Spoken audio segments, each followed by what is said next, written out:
Last week po, may nangyari sa Malacanang nung magkaroon po ng signing para doon sa Fiscal Autonomy Act ng mga maestrado ng Supreme Court na pinapayagan na base sa bagong batas na mag-request ng budget sa Kongreso, hindi na kailangan dumaan sa Executive Department kung nangangailangan sila ng pondo. Bahagi ng suporta yan ng national government sa judicial body. Pero sa paunang speech ng ating Pangulo, binanggit si Senador Chis Escudero at yung iba pa pakinggan itong sinabi niya kung naintindihan lang ito ni Escudero at ng mga senador. Biro pero matinding batikos ito, matinding banat ito. Nireview kong mabuti yung kanyang sinasabi. At hindi biro. Yung sinabi niya kung pabiro man pero matindi, may latay talaga. Na para daw nakipag-alyado sa Supreme Court ang mga senador. Wow, pakinggan niyo ito. President Chis Escudero and the honorable members of the Senate who are apparently now applying to be included in the Supreme Court. nagkaroon lang ng autonomy. Gusto niyo na mag-Supreme Court. Ano naman? How will Chis pass his legislation? Ayun, no? Antindi. Nakuha niyo? Antindi. Kung yung mga gunita, gustong i-dismiss at inarchive ang impeachment laban kay Sara Duterte.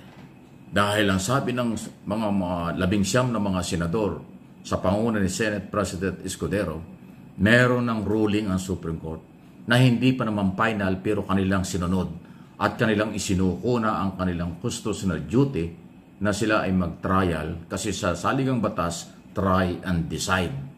Not dismissal, hindi archive yung trabaho na dapat ng Senado. Saya pinaringgan siya ng Pangulo. Masakit yun, matindi yun. Na parang ang dating daw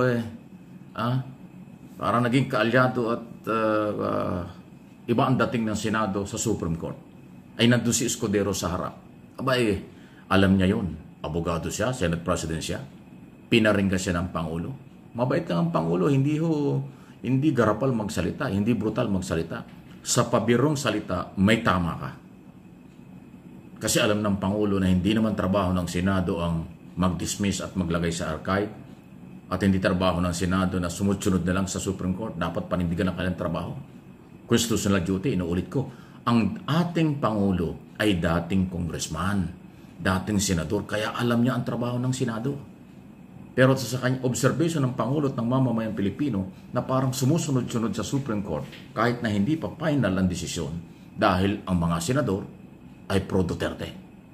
Hindi nila may paglaban at ginawa ang kanilang obligasyon sa bayan na sinasaad ng saligang batas. Try and decide, not dismissal. Or hindi dapat i-archive. Dapat huwag muna silang gumalaw. Hintayin muna ang final desisyon ng Korte Suprema sa impeachment kasi meron pang motion for consideration ang gobyerno through Solicitor General at Kongreso at ang mga civil society at marginalized sector. Ganong katindi. So, simpleng pinitik sa harap ng maraming maestrado ng Supreme Court, mga congressman at senador, national television, si Escudero at mga senador. Ang linaw nung pagkakabanggit ng Pangulo. Sabi, saan kami nakakita nung ganyan ang ginawa nyo?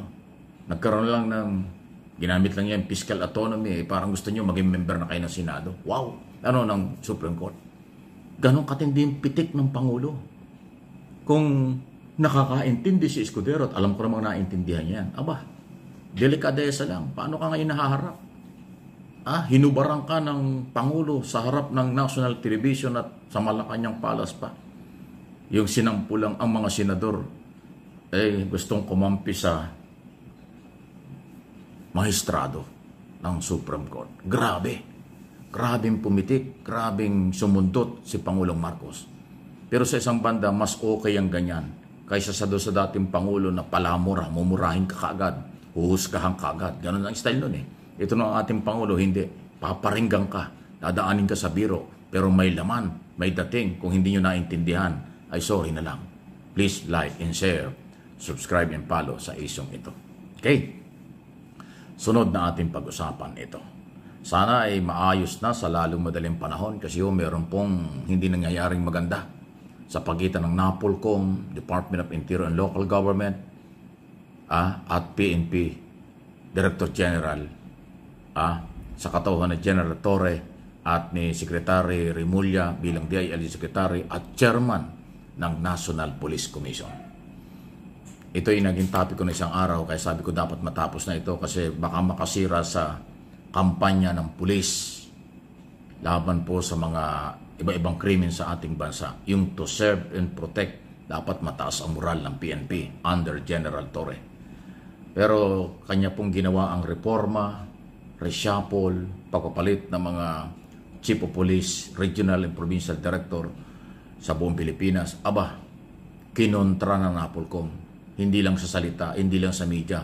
Merong black and white resolution na inuutos sa PNP bawiin ang ginawang reshuffle. Muling ibalik sa mga pwesto ang mga binagong posisyon ng PNP, General at iba pang opisyal. Ganong katindi ang order ng NAPOLCOM. Ay ang chairman po ng NAPOLCOM ay si Secretary Remulla. Kasi pinanindigan ng DILG na sila ang mayroong control and supervision sa PNP. Dapat aware sila. Dapat meron silang idea sa reshuffle. Ay mukhang ginawa ni General Torre dahil bilang PNP chief at pinakakatiwalaan ng Pangulo at gusto niyang magkaroon ng malawakang reforma at maayos ang ating PNP. Kaagad-agad nagkaroon po siya ng reshuffle.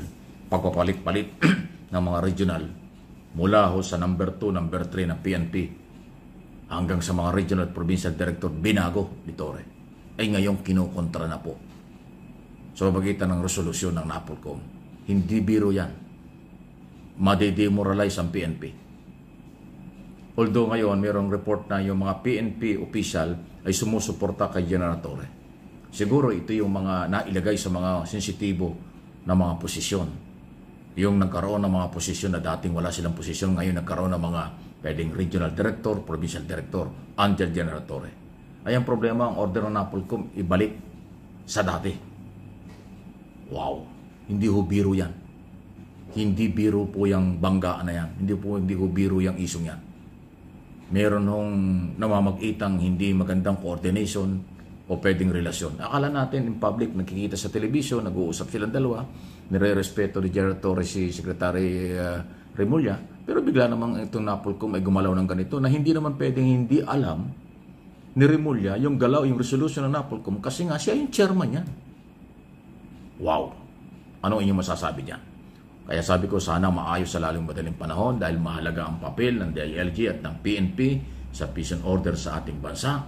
At sa ngayon ay nakikita natin maganda naman ang performance ni General Torre as PNP Chief. Lalo doon sa kanyang 911 in 5 minutes response, nationwide na yan. Kung ganyan po ang nangyayari, baka masira. Wow! Kayo po ang mag-aayos niyan. Mr. President, ayusin po ninyo ito. Huwag nang lumala ang sitwasyon. Mag-usap si Remulla at si General Torre para hindi ma-demoralize ang kapulisan at makapokus sila sa kanilang trabahong to serve and protect anytime sa lahat ng oras at sa lahat ng Pilipino. Please like and share ng ating video ito.